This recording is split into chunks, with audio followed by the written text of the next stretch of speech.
Why the news is still going around about the UK tech billionaire who drowned in the port of Sicily. You know, now in Nigeria, 3 missing, 7 rescued in Bauchi. A boat accident occurred on Saturday in the Zindewa River, located in the Gawama local government area of Bauchi State. The accident, according to reports, left 3 people missing and several others rescued.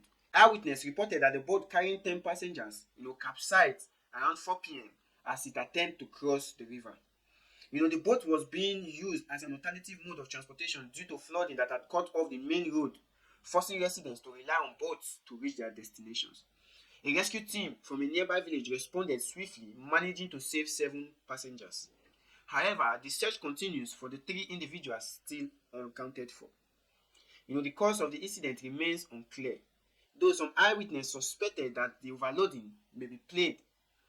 Some eyewitnesses, suspected that the overloading may have played a role in the tragedy.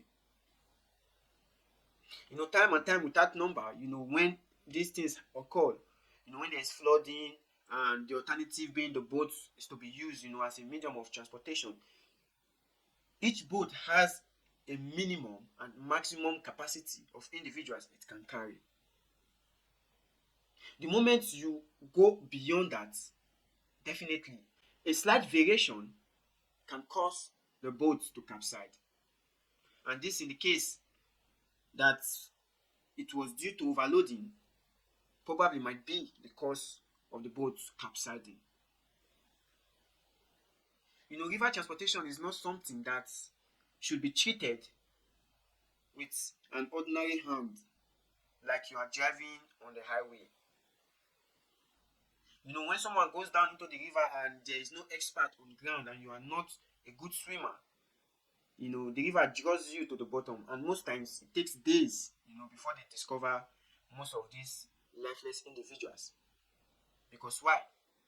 The water took them. So the same thing to the Minister of Transportation, because river transportation also cuts across the jurisdiction of the Ministry of Transportation, both state and federal. So if you are to embark on such, the life jacket is supposed to be a priority. The life jacket is supposed to be a priority to anyone going on boat drives.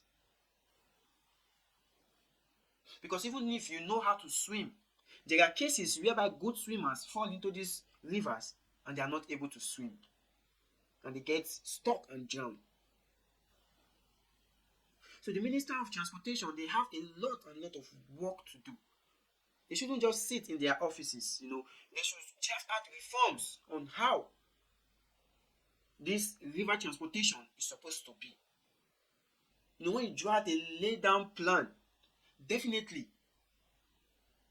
when you start the process of implementation, then the sensitization occurs and everyone becomes aware of the requirements for plying a boat on the river. We are complaining about land accidents, the highway accidents, lack of reforms, lack of road education and management. Now we are going to the rivers as well, as an alternative means to transportation due to flooding that occurred. So same also, what goes for land goes for the river. The criteria ought to be met. The same way each vehicle has its own capacity of passengers it can carry. Same way for the boat in particular.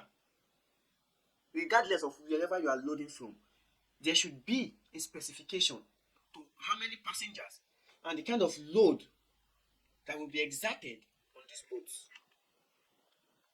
Because sometimes the pressure could be on one side of the boat due to the loading and less pressure on the other side, and the boat capsized to the part where there are too much pressure.